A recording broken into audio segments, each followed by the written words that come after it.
नमस्कार। आज देश की तमाम फटाफट खबरों में आपका स्वागत है। आप न्यूज़ के चैनल इसलिए देखो क्योंकि आपको सूचना प्राप्त करनी है, और अगर आप सूचना प्राप्त करना चाहते हैं तो आप हमारे चैनल को सब्सक्राइब कर सकते हैं। लेकिन यदि आपको ऐसे चैनल देखने हैं जिसमें सिर्फ किसी का अपमान किया जा रहा है या आपके मन में किसी के प्रति गंदगी भरने का काम किया जा रहा है, और हाँ आप अपने बच्चों की फीस से, बच्चों की बढ़ती बेरोजगारी से कोई तकलीफ नहीं हो, तो आप किसी भी मीडिया चैनलों पर लड़ाई झगड़े की बहस देख सकते हो। लेकिन एक बात अवश्य याद रखो कि क्या उन लड़ाई झगड़ों की बहस से या किसी भी ऐसे मुद्दों पर टीवी चैनलों को देखने पर क्या आपको फ़ायदा हो सकता है, क्या आपके बच्चों को फ़ायदा हो सकता है। यदि आपको लगता है कि इससे फ़ायदा हो सकता है या कोई आपको नुकसान नहीं है, तो आप किसी भी चैनलों को देखें जिसमें बेवजह लड़ाई झगड़े की बहस होती हो या गालियां बकी जा रही हो। तो बढ़ते हैं खबरों की ओर। महाराष्ट्र के औरंगाबाद में बॉम्बे हाईकोर्ट की औरंगाबाद पीठ के एनेक्स इमारत के लोकार्पण समारोह को देश के भावी chief justice D Y Chandrachud और महाराष्ट्र के सीएम उद्धव ठाकरे ने संबोधित किया। जस्टिस धनंजय यशवंत चंद्रचूड़ ने समारोह में कुछ अजीब मुकदमों का जिक्र करते हुए कहा कि सांगोला तालुका में एक लंबित मुकदमे का आरोपी 1958 से फरार है और अब तक उसका कोई पता नहीं चल पाया है। अब तो भगवान ही जाने कि वह अब है भी या नहीं। इसके बाद मुख्यमंत्री उद्धव ठाकरे मराठी में बोले। उन्होंने जस्टिस चंद्रचूड़ की बात आगे बढ़ाते हुए कहा कि इस राज्य में आरोपी नहीं, कई बार तो शिकायतकर्ता भी लापता हो जाते हैं।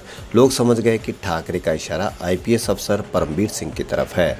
उद्धव ठाकरे ने कहा कि यहाँ तो शिकायत दर्ज कराने के बाद शिकायतकर्ता लापता हो जाते हैं। ऐसी स्थिति में वाकई ध्यान देने की जरूरत है। अब वो शिकायत दर्ज हुई है तो जाँच भी होगी, जाँच हो भी रही है, लेकिन कोई सीमा या हद तो होनी ही चाहिए। न्याय करना किसी एक आदमी का काम नहीं है, ये तो सामूहिक काम है। कई लोग इस न्यायिक प्रक्रिया टीम का हिस्सा होते हैं।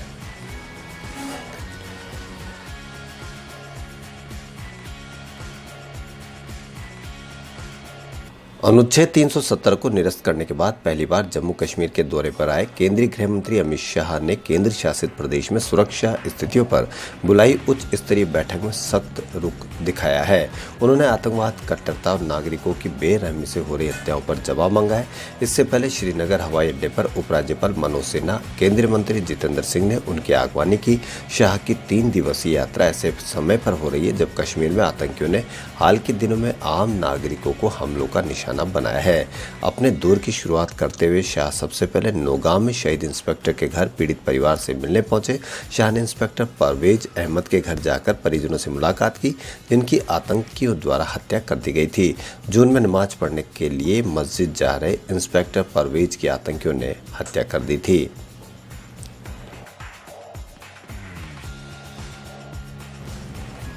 आतंकी फंडिंग से मस्जिद निर्माण मामले में दिल्ली की पटियाला हाउस कोर्ट ने चारों आरोपियों को आरोप मुक्त कर दिया है।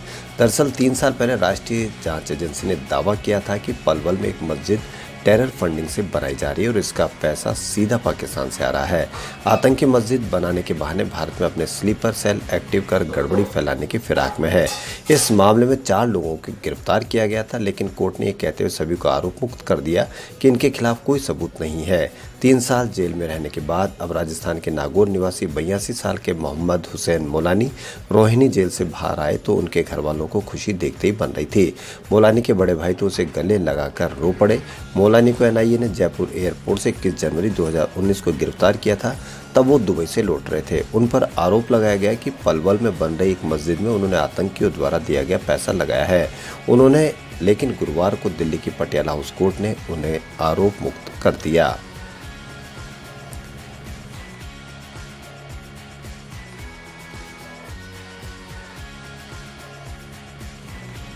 कांग्रेस महासचिव प्रियंका गांधी ने शनिवार को यूपी के बाराबंकी जिले से यूपी कांग्रेस की प्रतिज्ञा यात्रा का आगाज किया। यूपी में किसानों का कर्ज माफ करने का वादा किया है। उन्होंने कहा कि कोरोना काल के बिजली के बिल भी माफ कर दिए जाएंगे। प्रियंका ने कहा कि ये प्रतिज्ञा यात्रा यूपी के युवाओं के प्रति हमारा दृष्टिकोण और लक्ष्य को दिखाएगी।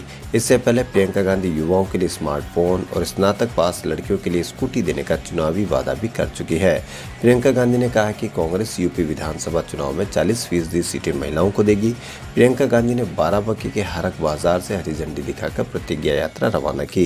कांग्रेस महासचिव प्रियंका गांधी ने घोषित की 7 प्रतिज्ञाएं। यह यात्रा बाराबंकी, वाराणसी और सहारनपुर से शुरू हुई है।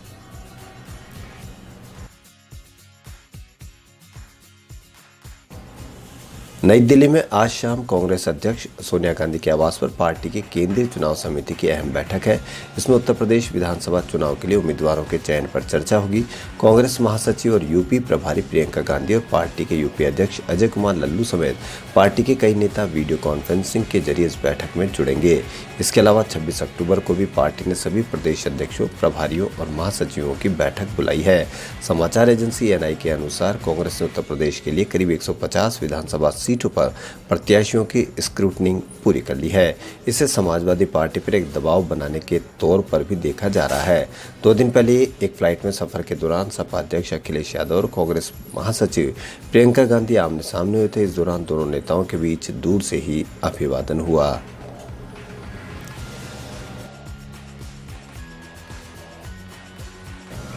जम्मू कश्मीर प्रशासन ने राज्य में कोरोना वायरस के प्रसार को रोकने के लिए माता वैष्णो देवी मंदिर आने वाले भक्तों के लिए नए दिशा निर्देश जारी किए हैं।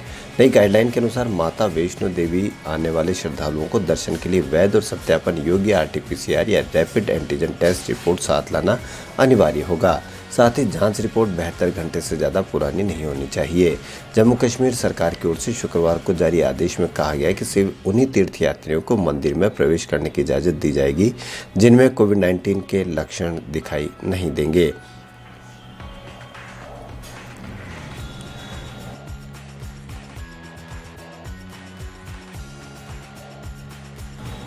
उत्तर प्रदेश में कांग्रेस ने आज से प्रतिज्ञा यात्रा की शुरुआत की। बाराबंकी में कांग्रेस महासचिव प्रियंका गांधी ने यात्रा को हरी झंडी दिखाई।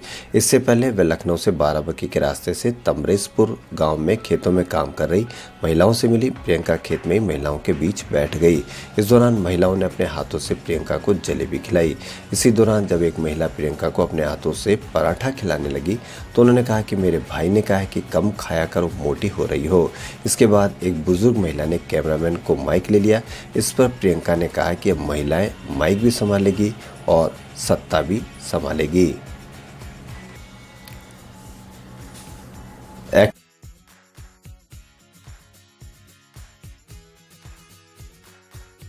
एक्टर अक्षय कुमार इन दिनों अपनी अपकमिंग फिल्म ओ माई गॉड 2 को लेकर चर्चा में बने हुए हैं। अब हाल ही में अक्षय ने फिल्म से अपना first look poster social media पर फैंस के साथ शेयर किया है। फिल्म के पोस्टर में अक्षय भगवान शिव के रूप में दिखाई दे रहे हैं। बता दें कि 2012 में रिलीज हुई ओ माई गॉड में अक्षय भगवान कृष्ण के रूप में दिखाई दिए थे। अक्षय कुमार ने फिल्म का पोस्टर शेयर करते हुए कैप्शन में लिखा है कि करता करे न कर सके शिव करे सो होए। एक महत्वपूर्ण सामाजिक मुद्दे को सबके सामने लाने के लिए हमारा ईमानदार और विनम्र प्रयास है। ओ माई गॉड 2 के लिए आपके आशीर्वाद और शुभकामनाओं की जरूरत है। इस यात्रा के माध्यम से आदि योगी की शाश्वत ऊर्जा हमें आशीर्वाद दे। हर हर महादेव। वहीं अक्षय ने इस पोस्ट में एक दूसरा पोस्टर भी शेयर किया है जिसमें 2 हाथ दिखाई दे रहे हैं। इस पोस्ट पर लिखा हुआ है, रख विश्वास तू है शिव का दास। उज्जैन में 23 अक्टूबर को महाकालेश्वर ज्योतिर्लिंग के दर्शन के बाद अक्षय ने OMG 2 के ये 2 पोस्टर शेयर किए थे। ये पोस्टर फैंस को काफ़ी पसंद आ रहे हैं और सोशल मीडिया पर वायरल भी हो रहे हैं। खबरों में फिलहाल इतना ही। यदि आपको हमारा चैनल पसंद आए तो लाइक, सब्सक्राइब और शेयर अवश्य करें। धन्यवाद।